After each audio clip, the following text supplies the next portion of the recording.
Hey guys, today we're talking to Kirby Atwell from Living Off Rentals. And today we're going to touch on a lot of topics. How he started with flips, then went to rental properties, and he's built a absolutely dynamic short-term rental portfolio. So let's get started.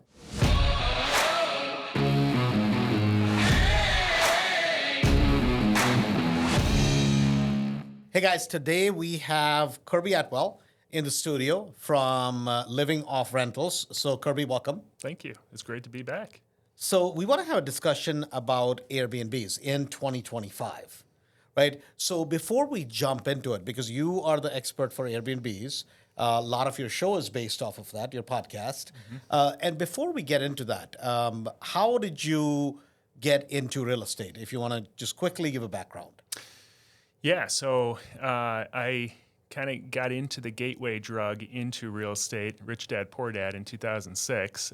Read that book and just kind of got hooked on the idea of financial freedom, similar to so many other people who have read that book.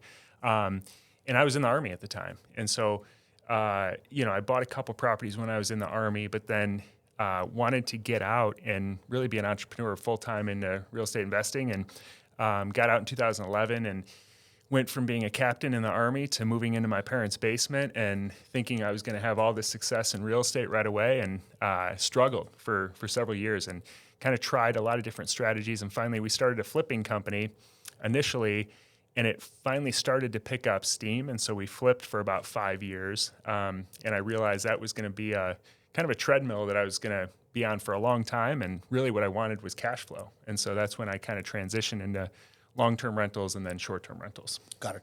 And so a lot of times, right, I mean, I am 100% on that boat of, flips create cash, rentals create cash flow, right? I mean, be it Airbnbs, and it's just a different type of a rental at the end of the day, Yep. right? But this whole idea of the flipping, what part of Chicagoland were you doing flips in? Yes, we started with our first one in Tinley Park. Okay. So, it was a very middle-income type single-family home, split-level house. And then we did quite a few kind of in the south and west suburbs. And then we eventually transitioned up to the north suburbs and started to do some higher-end stuff as well. Got it. So it's funny because right now we're doing a $1 million challenge, right? What does it take to make $1 million this year in 2025 just doing flips? Right? Really? Yeah. Okay. So it's kind of and what I figured out was numbers-wise, about $72,000 per flip net. And it's going to take me about 14 to 16 flips, right? Okay. Give or take. And now, obviously, it's much easier said than done, right? But you guys were doing well with bread and butter properties, right?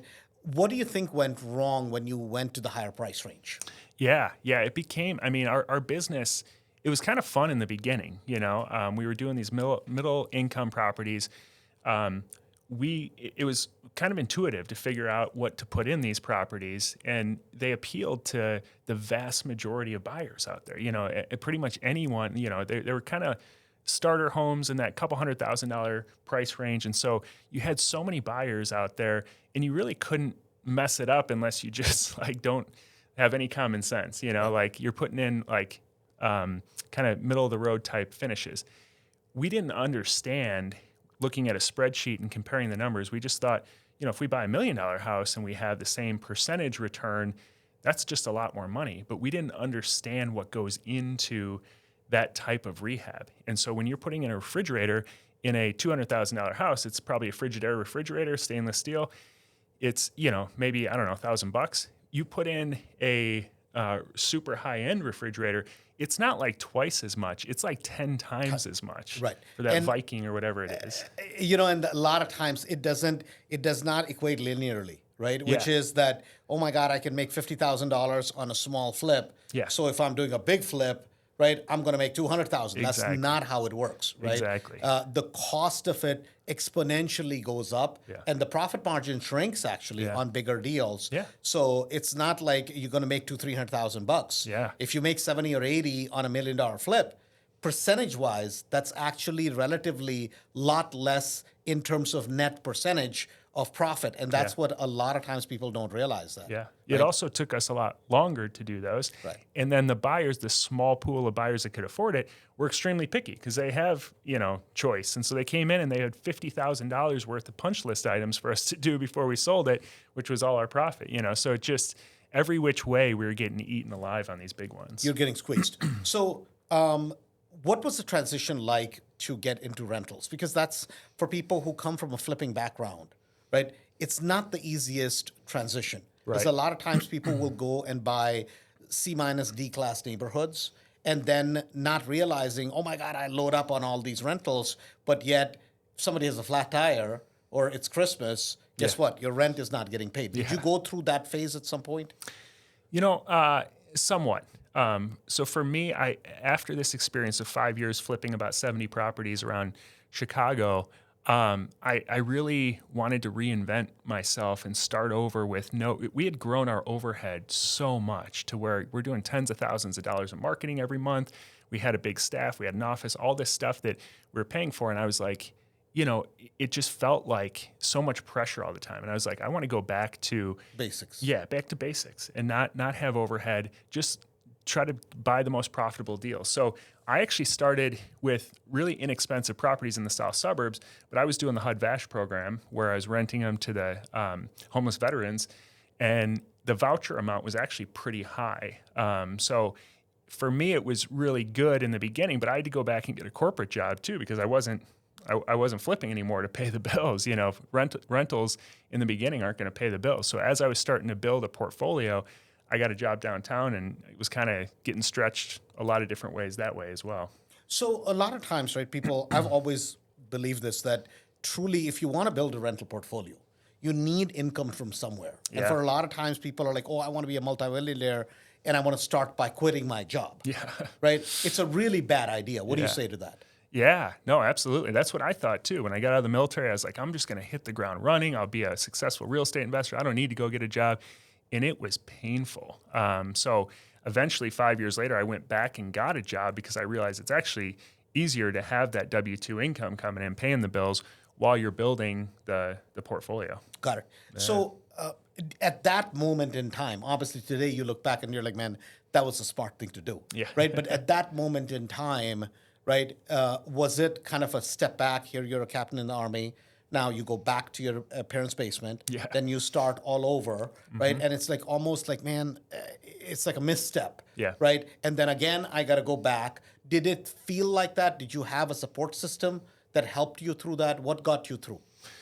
Yeah, that's a great question. It for sure. I mean, it's kind of like a blow to your ego, and I think as an entrepreneur, most good entrepreneurs or successful entrepreneurs have gone through this process before. Sure. And it's tough, like to go from being like in charge of 100 guys on a homeland defense site in northern Japan to moving into my parents' basement and saying I'm a real estate investor, and people are like, oh, what do you invest in? And I'm like, well, I haven't really done any deals yet, but that's what I'm trying to be. And so, but sometimes I think that is important to do, because you can get caught in doing the same thing just because that's what you've always done. And sometimes you have to just step back and reinvent yourself and be willing to kind of suck it up for a little while. Right. And I think nobody plans on that, right? But it's like almost like it's backwards, which is hero to a zero, to a hero to a zero again, to finally build something that is stable for the long term. Exactly. Right. And it happens to all of us, right? In different ways.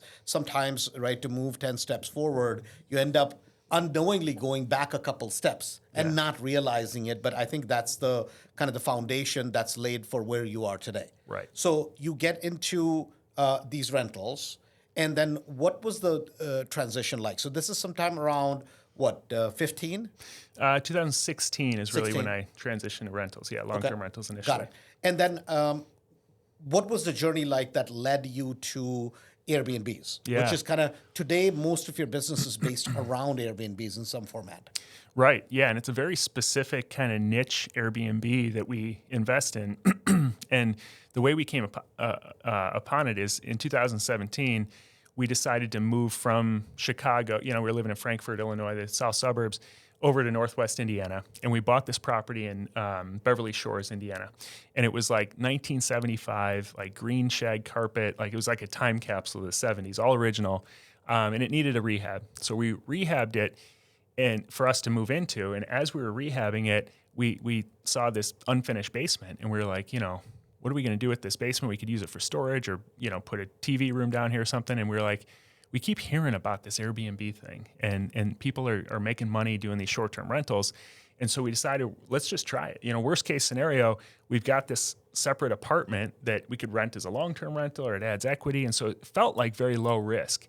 And so we finished just before Memorial Day that year, and we booked it up the whole summer and we made right around $22,000 over that first summer. And I was sitting there going, man, I've got long-term rentals right now that don't make $22,000 in a whole year. And I just made this on this dinky 1-bedroom windowless apartment in the basement. And so that really got us hooked. And I was like, if I can scale this and optimize it, I think there's something to this. Right. So a lot of times whenever people think about Airbnbs, right? A lot of people don't know where Beverly Shores is in Indiana, of all places, right? It's kind of just on the other side of the lake, with Chicago being the big city next door. So it's a unique little market over there. Mm-hmm. But when most people think about Airbnbs, they think about vacation spots, right? They think about of course, the Smoky Mountains and the Joshua Trees of the world, Florida. Mm-hmm. That's kind of what Airbnbs comes into mind. But you have a very non-exciting type of a Airbnb business. Can you describe where your Airbnbs are today, and what is the outlook? What is it looking like for your particular market, which is a very niche market, right in 2025? Yeah, so we've learned a lot over the years, but we primarily invest in Michigan City as our main market, but we work with a lot of people who invest in these kind of niche markets that are much more affordable. And I kind of I've thought a lot about it, about the what creates this condition for really high cash flowing short-term rentals. And I call them the big 4 conditions. I've got this framework where the first thing is you run really high nightly rate and occupancy compared to a low cost of square footage, So we're looking at areas just outside of large cities typically. So like where we're at, an hour outside of Chicago, but anywhere throughout the Midwest and Southeast, you can buy a property in a lot of cases in the suburbs for a third of the cost of what it costs you in the city. So you're getting so much more bang for your buck, but the nightly rate and occupancy in a lot of cases is only maybe 20% less. So you're cash flowing well there. And then you really optimize it by adding a multi-unit or buying a multi-unit property. So the first thing is high cash or high nightly rate and occupancy compared to a low purchase price. The second thing is multiple units. So we have a lot of properties that have a single family home with an ADU in the back, or we've got a triplex, or right now we're finishing a 5-unit in Valparaiso. So that's the second thing. And then close to population is another big thing, because 90% of Indiana isn't going to work for this. It's not like if you build it in the middle of a cornfield, they're going to come, you need to be close to population so that you can get people coming for vacations and that sort of thing. But then if you're close to population, people travel for just any general reason and they'll stay with you. There's anywhere there's population, people are having funerals, people are having weddings, people are traveling for work. So you fill in these vacant days with just utilitarian reasons, but then you want to also have some local draws. So that's the fourth thing, is having some local draws nearby. And it doesn't have to be Disney World. It can be, we've got a casino in town. We've got an outlet mall. So you could have a traveling sports facility nearby, and people are coming for that, or museums, or a water park. So then you've got people coming for that reason and just general travel reasons. So your occupancy stays pretty high and you can charge a decent nightly rate. So if you find a combination of those 4 things, that in my opinion, that's going to be a great market for high cash flow. So basically, the reason why you're looking at those four factors is because you want to make it duplicatable and predictable, Yeah. right? That it's Yeah. because businesses are built with small, boring things, and I truly, truly believe in this: small, boring things Yeah. that are duplicatable and predictable, Yeah. right? Where you can do things over and over and over. And for you, you're like, okay, these are the four things Yeah. you have to look for in a small type of market, often ignored markets, where you can have a pretty boring property, but the yield curve is very, very high. That's Yeah. really what you're saying. Right. Basically, right? Relative to the cost, your yield curve is extremely high. Exactly. Right? Yeah. Because when I think about Michigan City, for you guys, what's the main draw? The main draw is Lake Michigan in the summertime, you know, and it's a very seasonal market. But the great thing is it's close to population, so even in the off season, we can get traveling nurses, people traveling for work, you know, just general reasons people travel. Got it. And so in those markets, I mean, it's kind of interesting, even today. And Michigan City today is very different than where it was, say, 6 years ago, 8 years ago. Yeah. Right? I mean, it's really, really cleaned up. Yeah. Right? Because, I mean, you see people walking crooked because they can't walk straight. Kind of, you know, I mean, it's a very interesting market, right? Yeah. When we think about the quote unquote challenging areas of Chicago, it's much more crime based, it's much more other issues based. Whereas with Michigan City, it was kind of one of those places that whenever I drove through, I came to look at your properties. I'm like, man, this is like a forgotten America. Yeah, I mean, yeah. really. But there's a resurgence in a lot of these towns because Yeah. people are looking to get away from Chicago, right? An hour, hour and a half away, where I'm not out of town, but I'm still out of town, and go be able to do something affordable yet fun with the family. I mean, that's really your market, correct?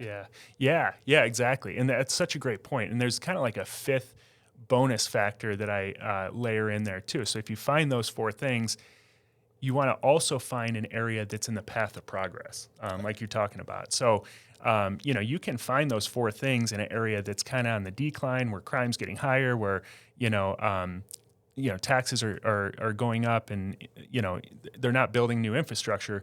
But I feel like Michigan City is an example of, it's not a prime area today by any means. Like, there's still crime. There's still, you know, the schools are kind of challenged. Like, there's challenges there that have led to really affordable properties, but it's on it's going in the right direction. They've closed down the prison. They're closing the big power plant. They're building all this new infrastructure and amenities in town. So I feel like, you know, my plan is to hold these forever, but over the next 10, 20 years, while we're collecting all this cash flow, it's just going to head in the right direction in terms of appreciation, which we've already seen over the last 5 years or so. Got it. So this whole concept of like the properties that you bought, right? Let's just kind of maybe break that down a little bit in terms of some rents. So the first property that you had was an outlier because you're obviously living in the property. You have an adjacent, some people call it ADU, but it's really an adjacent small little room with a bathroom, and you turn that into a Airbnb, right? But moving away from that, some of the first properties that you bought purely as Airbnbs, right? Were they single families? Were they 2 units, 4 units? What was that like? Yeah, that's a great question, because I didn't understand the exponential improvement of cash flow by adding multiple units initially. So my thought process was, I still didn't feel like I knew what I was doing after doing our basement. But I was like, I'm just going to buy a property that I know, worst case scenario, I can convert it back to a long-term rental and it'll still work. So I went out, and the first one was a single family home, downtown Michigan City, $39,000, needed a full rehab. But, you know, it's a Cape Cod 3-bedroom, 1-bath house. I was like, this is like a prime long-term rental. But, you know, if the comps that I was looking at, the comparable short-term rentals on Airbnb, and I'm like, even if I can charge what these are charging in the summer and leave it vacant all winter, I'm still making more than a long-term rental, because they're renting for like $950 or something like that in Michigan City. So we started renting it out, and again, it just took off and started booking up. And so we were making like $1,000 to $1,500 of cash flow every month. But then and we did a few single families, and then we realized, okay, actually, if we add on multiple units, we can buy them for about the same price.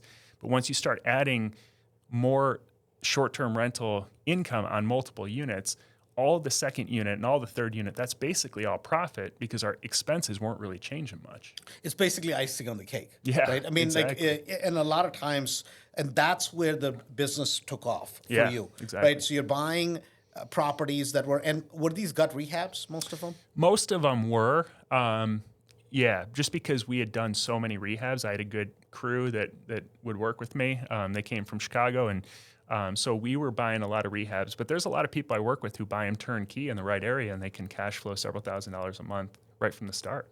Right from the get-go. Yeah. Now, were you using the same kind of methodology that we would use here, which is you're buying the property with investor money, with some sort of an investor money, and then you're rehabbing it with investor money, either private money or with a commercial loan, and then going back and doing a takeout loan? Exactly. Yep. So did you have, because you're in an area which is a little bit sparsely populated relative to us, Yeah. right? Did you have any of those challenges where you needed a local bank to refi out? The big commercial lenders were not willing to do that. Did you run into any of those problems?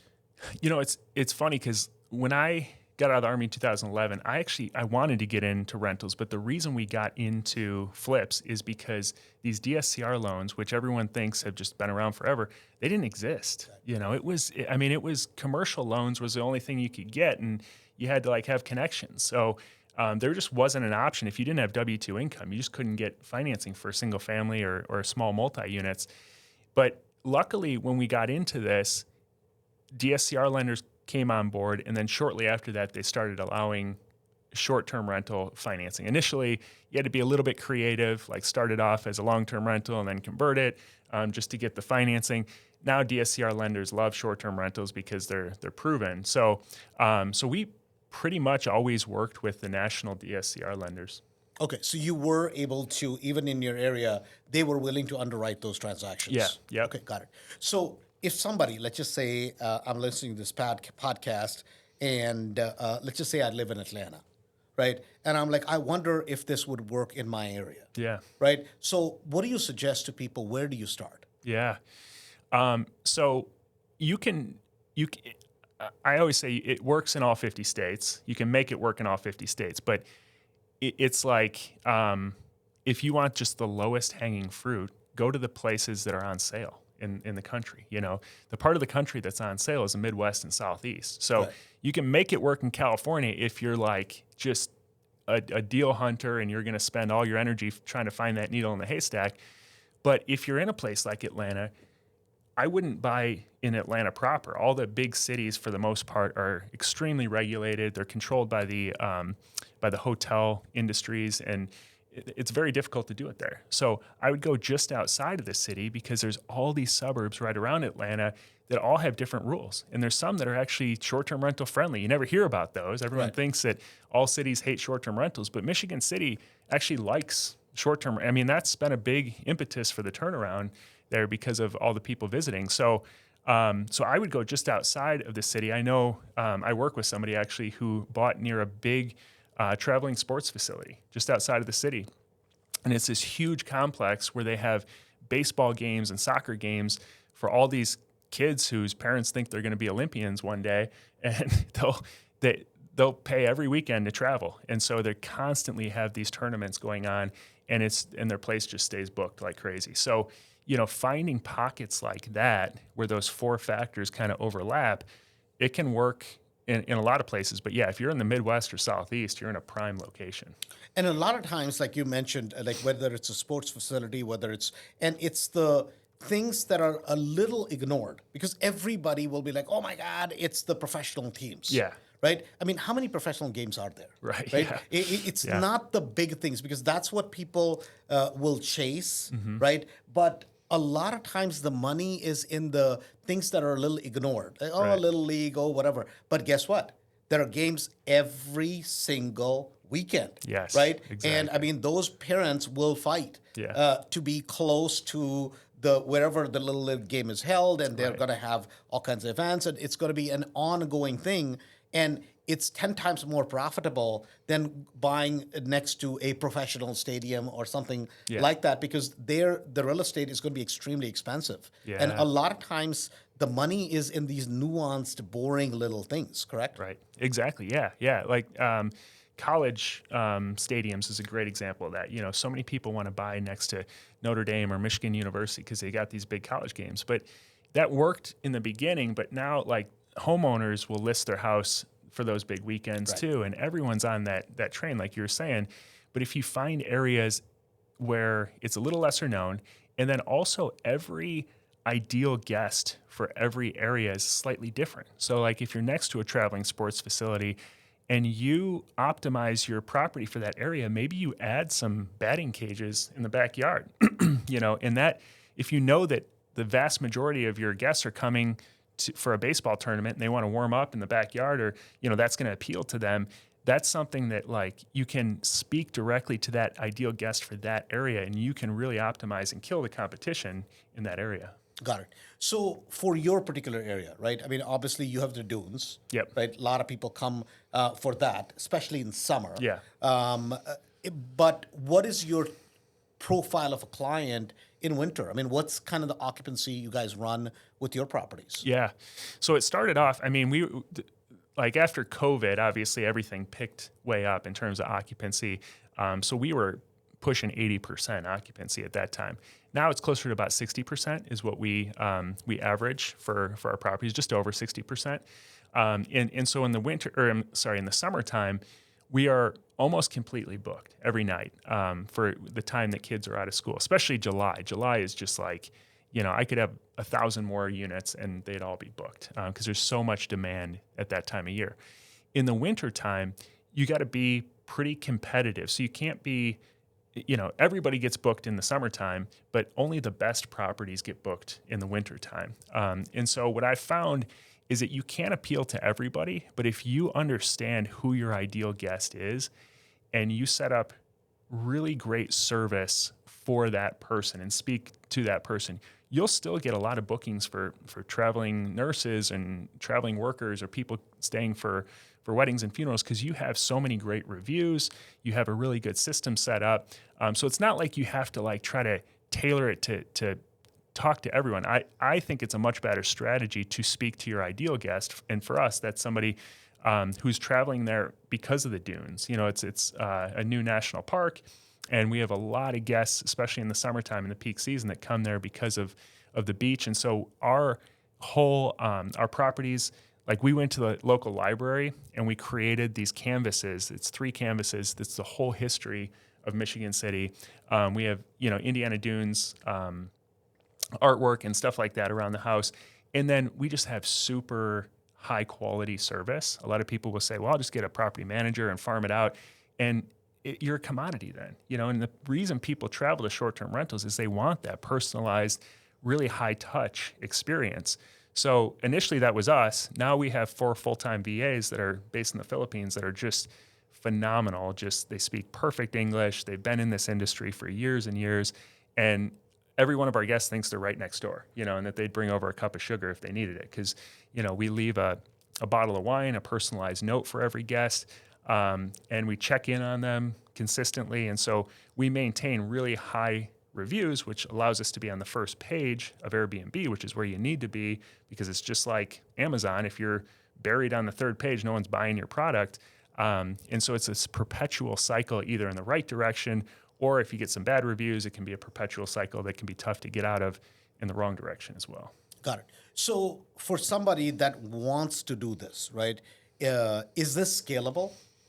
Oh, absolutely. Yeah. It is scalable. Yeah. We're about to list our 39th listing once we finish this 5 unit.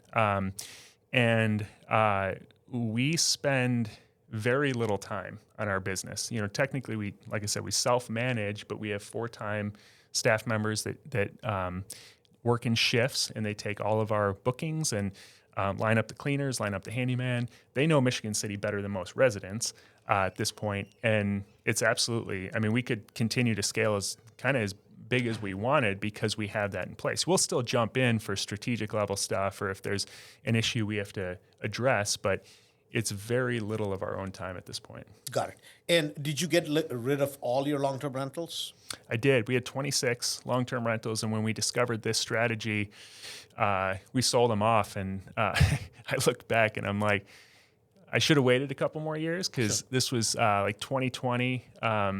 Going into 2021 is when we sold them, which was like right before everything really took off. Blew off. Yeah, and they were all like in Country Club Hills, Hazel Crest, where investors were starting to really flock there because everything else was getting so expensive. Right. So, but yeah, I sold them all off. Got it. So you do a podcast, and obviously, as the name suggests, living off rentals. So what is your basic philosophy?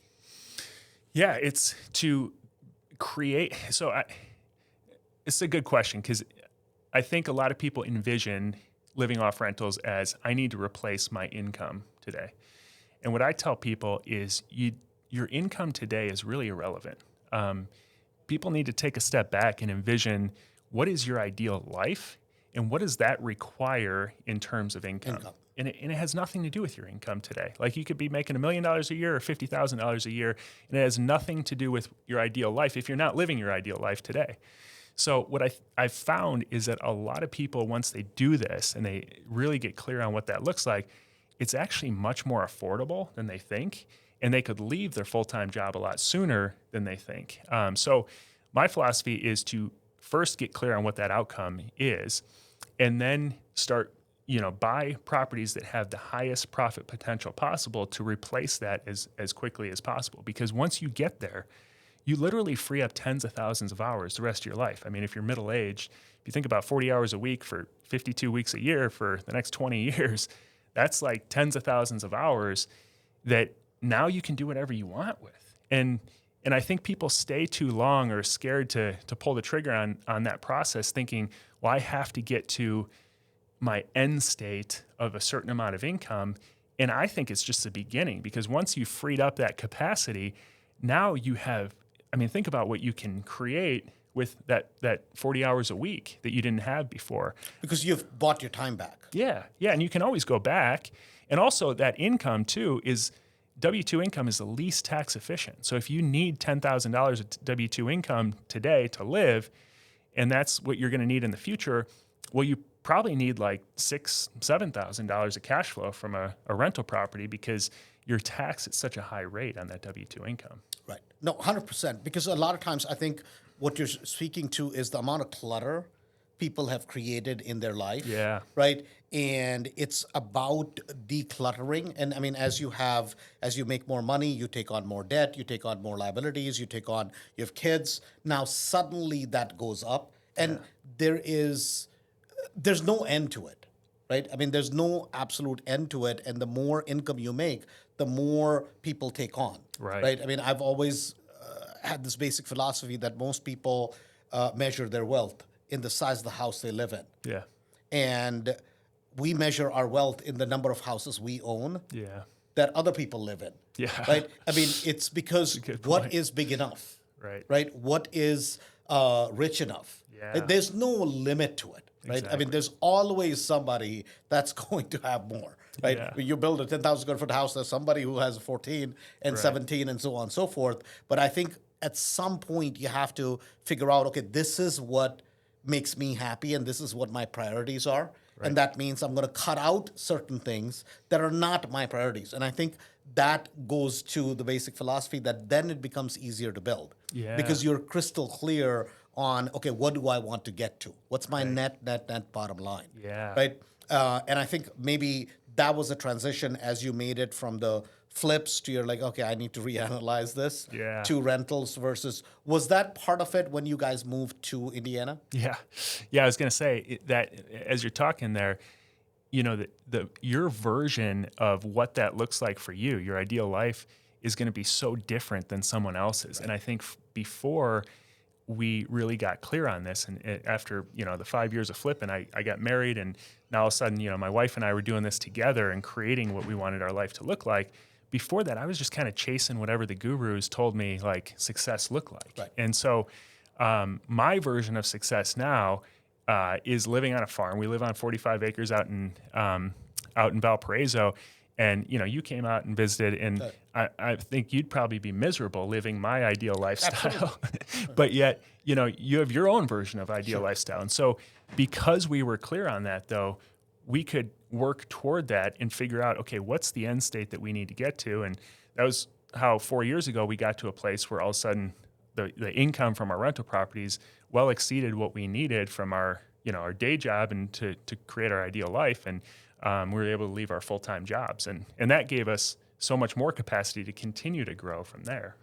You want to talk a little bit about that because I really, really feel a lot of times, especially nowadays, right? There is no such thing as enough, Yeah. right? I will open Instagram, I feel poor. Yeah. Every time, and it doesn't matter. It has nothing to do with how many properties I have, how much cash flow I have, because clearly, right, everybody seems to be having fun 24/7.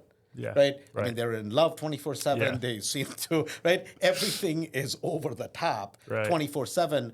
But clearly, from what I'm hearing or what I see in your lifestyle is you guys decided, okay, these are our priorities. We're going to kind of design that life Right. and live to a certain extent. There are certain things that I'm sure you said, okay, no, we're going to sacrifice this because this XYZ is more important. Right. But now, because you bought your time back, you're actually able to go above and beyond even what you thought was possible. Right. Is that true? Oh, 100%, 100%. And when we were first starting, you kind of do this, I think, in phases for people who are like working through this right now. For us initially, we said, what we want our day-to-day life to look like. We kind of envisioned it. We wanted to have kids. We didn't have kids at the time, but we wanted to have kids. We wanted to have 4 kids. Our 4th is on the way now. So we've got 3 little kids with the 4th on the way. We wanted to live on a farm. So we're living on this farm now. We just kind of painted this picture. And initially we knew that we were going to need to get to a place of financial freedom to live this lifestyle. Because part of the vision wasn't driving downtown to Chicago every day and not ever seeing my kids, And so we worked really hard initially to get to that place. And then once you get to financial freedom and can leave the full-time job, then it's like, now what? Is the point of life to do nothing the rest of your life then, just to sit around? Is that why you want to get to financial freedom? So obviously that's not the case. So for us, it was like, okay, now how do we create the biggest impact on other people? And so that's what it's been about since we got to financial freedom. And the funny thing is, by creating an impact on other people and seeing people's lives change by sharing what we were doing with them, we were also increasing our income as well and our net worth. And, so it doesn't just stop when you get to a place of financial freedom. For most people who are listening to this and are somewhat motivated, they're going to continue to grow from there. And there's always a new challenge. But if the new challenge, like you said, is just more stuff, you're going to be in that race for the rest of your life. So I would argue, or I would encourage people to look at, okay, once I get to that place of enough that I've defined as enough, then what's the impact measurement that I can have going forward? Because you're always going to want to grow as a human being. So, that I think is so much more fulfilling. At least it's been for me. I think that makes sense because a lot of times, right, people will look at, right, like you guys have a lifestyle that clearly something you enjoy, right? You go from the living in the suburbs to out to Indiana, and then you guys move to a farm. You have the chicken coop, the whole 9. I'm like, oh my God, these guys are crazy, right? I love dogs. I won't even get a dog because I'm like, oh my God, this is another thing to take care of, right? But everybody, and I think that's what happens today. Somebody will look at your little chickens and goats and all the stuff you have on the farm. Oh my God, now that sounds exciting. That's what I'm going to do, right? And I think what it is we're trying to adopt sometimes somebody else's dreams and goals. And because it sounds cool for 2 days, right? We start chasing it without even realizing the hell are we chasing?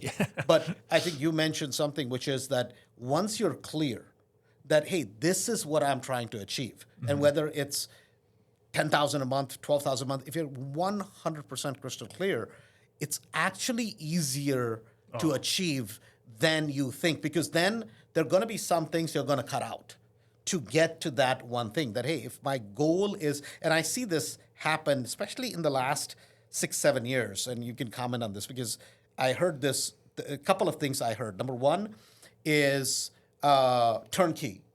Right, turnkey my business. I don't really work in it. I just travel the world, and it just works. I've yet to, that hasn't worked out for me.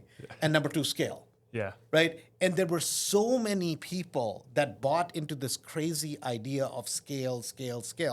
Scale for what? Yeah. You have 30, 40, 50 employees and you're 3 million, 4 million, seven-figure. I mean, people are throwing out numbers that don't even make sense. Yeah. And nobody will talk about net.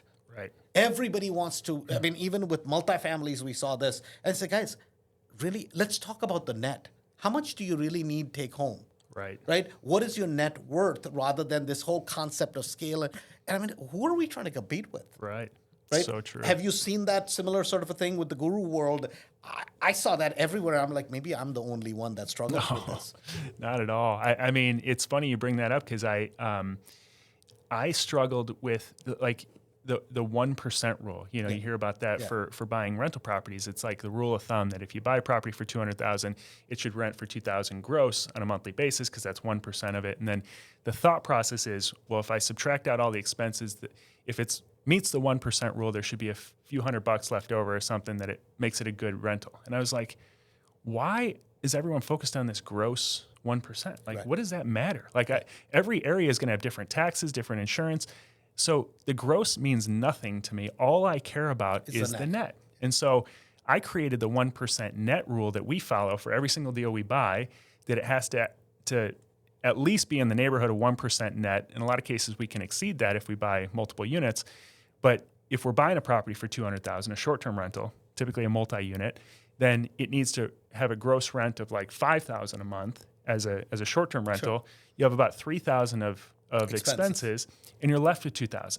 And that's the money I can take to the grocery store and buy my groceries. I can pay my mortgage with. Like, that's the only thing that matters to me because that's what I'm living off of. Right. Yeah. No, I mean, it makes so much sense that I think a lot of people, I mean, there's that crazy book came out, the traction and all this stuff, and everybody bought into it without thinking through. Yeah. Right? Is that what are we chasing?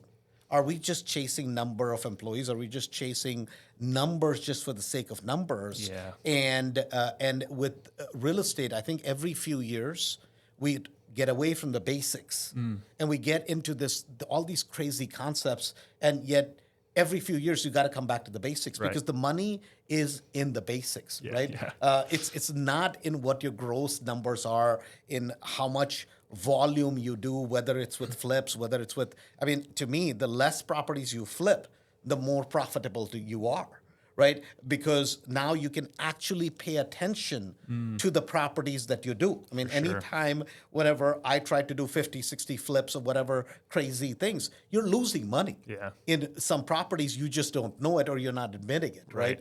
But yet, if you do a handful, you can make them extremely profitable. Exactly. Right? So anything else, Kirby, that we haven't touched on? Why don't you maybe talk a little bit about your podcast? You do it every week, every month, or how is that? In terms of, and how do people connect with you?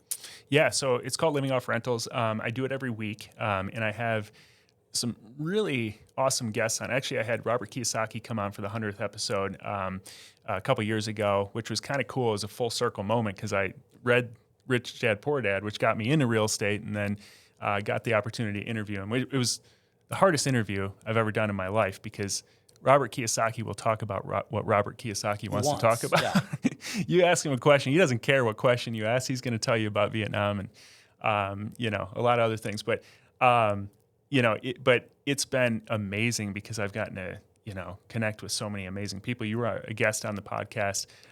So that's once a week. You can look that up at Living Off Rentals on any podcast platform. And if you want to connect, the best place I'd say is livingoffrentals.com/start. That'll take you to some content where I walk you through my strategy of how I invest in short-term rentals. And it's really step by step. Got it. So guys, for everybody listening, this has been a great podcast with Kirby. And Kirby is somebody I've known over the years. And I think what I truly, truly appreciate about Kirby is that he's one of those people who's very reliable in terms of what he talks about.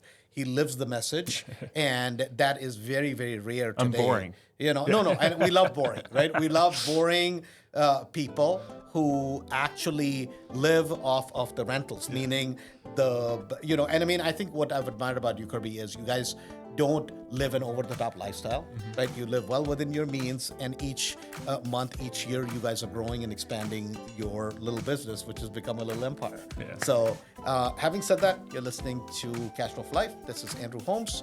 Please like, love, share, and talk to you soon.